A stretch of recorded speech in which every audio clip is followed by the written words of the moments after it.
Hello and welcome to my channel. Go ahead, hit the like, hit the share, subscribe if you haven't already. It doesn't take a genius to recognize how so many people went through the race bait approach with the last election and how clearly common sense would tell anybody it was a choice of picking the lesser of two evils, regardless of what you felt about the individuals running for the elections. It didn't change the fact that I pointed out the political agendas behind each campaign. Now, when it came to the Biden-Harris administration, it became blatantly apparent how people are willing to overshadow the fact that they will manipulate laws to politically target people for their advantage.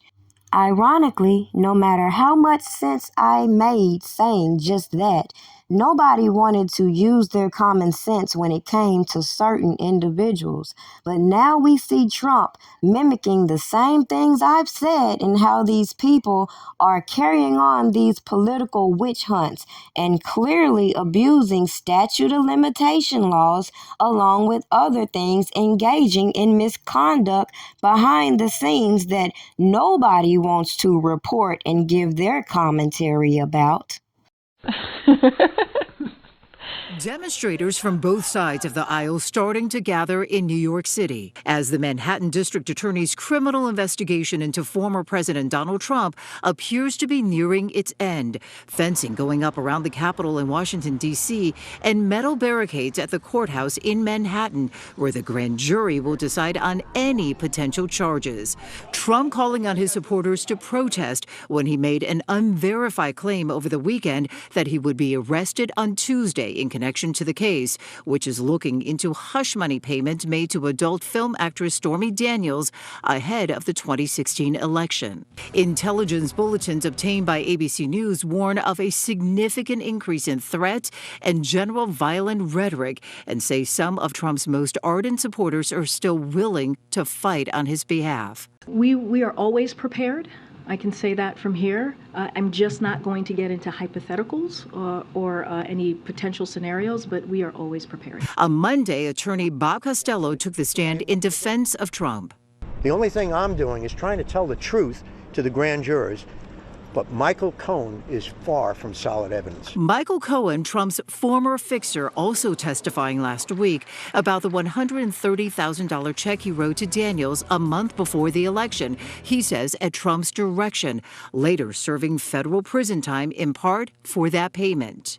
Experts say the payment may have violated campaign finance laws. Trump's legal team saying that he paid Daniels to protect his family. Some Republicans coming to Trump's defense, including House Speaker Kevin McCarthy, who blasted the Manhattan DA. What we see before us is a political game being played by a local. Look, just as this isn't New York City. This is just the Manhattan. This is just a borough DA. Well. Isn't that ironic? Because I've been saying pretty much the same thing when it comes to this case against R. Kelly and how these people will skip past how even with Trump, they're avoiding the statute of limitations for the specific charges they're targeting him with and forgetting that, again, it provides so many loopholes for his defense. Know the biggest difference in Trump and R. Kelly?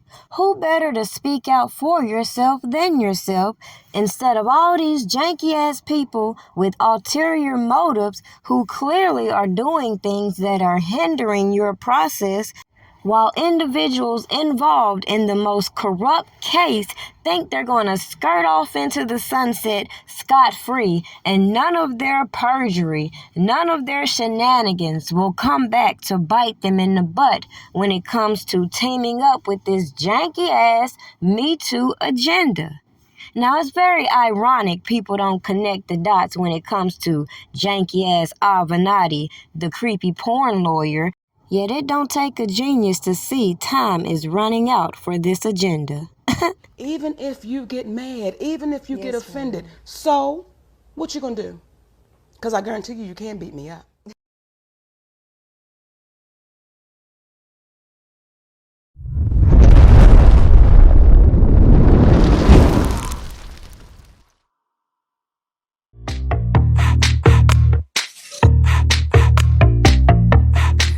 something good.